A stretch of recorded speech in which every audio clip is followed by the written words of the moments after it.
इस साल 12 फरवरी को एनडीए सरकार के विश्वास मत के दौरान विधायकों के खरीद फरोख्त से जुड़े मामले में सरकार को गिराने की कोशिश की गई थी और इस काम में अवैध धन का इस्तेमाल हुआ था।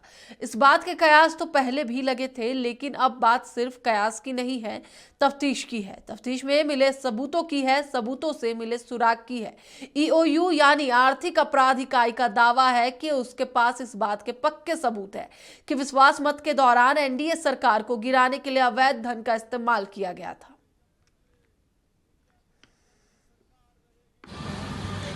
तो सबसे पहले कोतवाली थाना में प्रतिवेदित हुआ था ये मामला। उसके बाद कोतवाली थाना से हम लोगों ने इसको टेक ओवर किया था और अभी इसका अनुसंधान चल रहा था। उसकी प्रिलिमिनरी इंक्वायरी हुई थी और इसमें ईडी को जो रिपोर्ट किया है उस ईडी अपने स्तर से जो इसका जो फाइनेंशियल ट्रेल और मनी लॉन्ड्रिंग और धन शोधन की जो इसमें बात आई थी उसका साक्ष्य जुटा रही है और हमारी तरफ से जो क्रिमिनल मामला है उसका इन्वेस्टिगेशन चल रहा है। उसमें काफ़ी स्टेटमेंट्स हुई हैं और अभी ये कांड में। इसी पर अधिक जानकारी के लिए हमारे साथ हमारे सहयोगी मरगूब आलम जुड़ चुके हैं, उनसे बात करेंगे। मरगूब, अब तफ्तीश तक मामला आ गया है, विश्वास मत के दिन धन का उपयोग किया गया सरकार को गिराने के लिए, क्या है पूरी जानकारी? तानिया, इसकी धमक भी बहुत दूर तक जाएगी और इसकी चमक भी बहुत दूर तक जाएगी। आप भी उस वक्त में गवाह हैं कि किस तरीके से विश्वास मत के दौरान पुलिस ने पूरे मामले में कार्रवाई की और एक मामला दर्ज हुआ कोतवाली थाने में और वो मामला वहां से निकल करके आर्थिक अपराध इकाई को चला गया। और उस मामले में जब आर्थिक अपराध इकाई ने जांच शुरू की तो आज खुलासे हुए वो बहुत चौंकाने वाले हैं।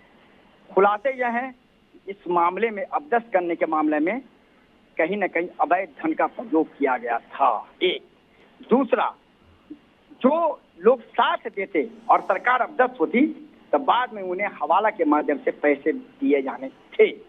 जब ये तफ्तीश हो गई, सबूत के आधार पर, कागजात के आधार पर आर्थिक अपराध इकाई ने पूरे मामले की जानकारी ईडी को दे दी है और ईडी अब इस पूरे मामले में जांच करेगा।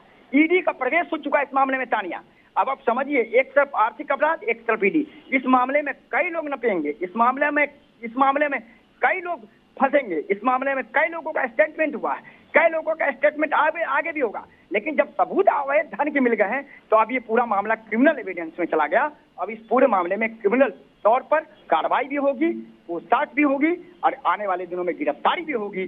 तो इस तरीके से आर्थिक अपराध की जांच में अभी तक का सबसे सनसनीखेज खुलासा कि नीतीश सरकार को अबदस्त करने के लिए अवैध धन का प्रयोग किया गया था और बाद में हवाला के माध्यम से पैसे दिए जाने थे। लेकिन उससे पहले इस मामले का भंडाफोड़ हुआ और कहीं न कहीं आर्थिक अपराध इकाई की जांच में जो कोतवाली थाने में मामला दर्ज हुआ था, वो आर्थिक अपराध इकाई को सरकार ने ट्रांसफर किया था, उस मामले में खुलासा हो गया और आर्थिक अपराध ने पूरे मामले की जिम्मेदारी अब ईडी को दे दी है। ईडी आगे पूरे मामले की जांच भी करेगा, पूछताछ भी करेगा, कार्रवाई भी करेगा। आने वाले दिनों में कई लोगों की गिरफ्तारी की संभावना है। तानिया, बिल्कुल मरगूब, अब तक जो बातें निकल के सामने आ रही है अब इसकी जांच की जाएगी, लेकिन यह मामला क्या था एक बार हमारे दर्शकों को विस्तार से बताएं।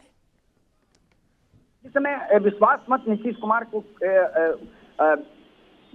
करना था विधानसभा में, उस समय सरकार को यह जानकारी मिली कि कई जो विधायक है वो कई विधायक स्ट्रेसलेस है, उनसे संपर्क नहीं हो पा रहा है। तो जब जानकारी मिली उसके बाद पार्टी को इस बात की जानकारी मिली कि कई विधायक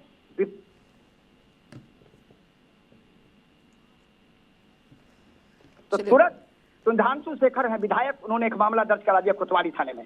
जैसे ही मामला कोतवाली थाने में दर्ज कराया उसके बाद राजनीति में उबाल आ गया और जो विधायक फैसले से जिनसे संपर्क नहीं हो रहा था वो लोग विश्वास मत के दिन 10 बजे, 11 बजे, 12 बजे वो लोग पहुंचना शुरू हो गया विधानसभा। मामले का पर्दाफाश हो गया।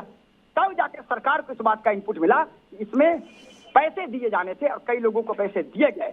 तब जाकर के तत्काल पूरे मामले में तुरंत ये जानकारी आर्थिक अपराध को दी गई, मामला ट्रांसफर हुआ और तब आर्थिक अपराध ने जो खुलासा किया वो चौंकाने वाले खुलासे हैं, गंभीर खुलासे हैं और आने वाले दिनों में बिहार की राजनीति में इसका एक बड़ा प्रभाव भी पड़ेगा, क्योंकि इसमें कई लोगों की गर्दन फंसेगी, कई लोग नपेंगे, कई लोग इसमें पूछताछ भी होगी, कई लोगों के यहाँ रेड भी होगा, कई लोग गिरफ्तार भी हो सकते हैं, जो हमारे पास जानकारी, चूंकि ईडी जांच कर रही है, चूंकि ईडी को दे दिया गया, अब ईडी इस पूरे मामले में एफआईआर दर्ज करेगी और कार्रवाई शुरू।